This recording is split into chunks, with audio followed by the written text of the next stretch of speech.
How to troubleshoot the Bolens BL150 trimmer. Bolens BL150 trimmers are made to cut light weeds and trim edging for sidewalks and around fencing and trees quickly.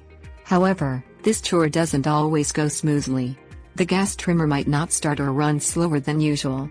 Bring this yard maintenance tool's performance back up to snuff by taking a few troubleshooting steps to trim now and for years to come. Press the on/off switch off and back on again if the engine fails to start. Press the primer bulb all the way down. Press the bulb slowly 10 times. If the trimmer won't start or operate correctly, continue to the next step. Check the gas mixture when the trimmer fails to idle.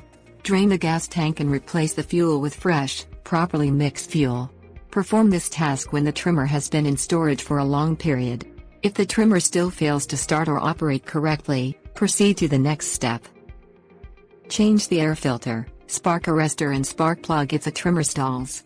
Proceed to the next step if the trimmer continues to not start or operate correctly. Turn off the engine and clean the cutting attachment if it does not advance the line. Grass might be stuck. Otherwise, push the bump knob and pull out more line to about 4 inches in total length. Additional issues might mean that the trimmer needs cleaning or it is broken. Clean the trimmer's cutting head. This part should be completely dry before operating the machine. If the trimmer still won't start or operate correctly, contact an authorized Bolens service technician for assistance. Tips warnings.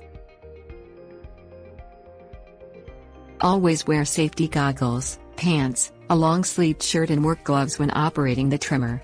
Make sure that the trimmer is in the off position and its cutting attachment has stopped rotating before attempting these steps.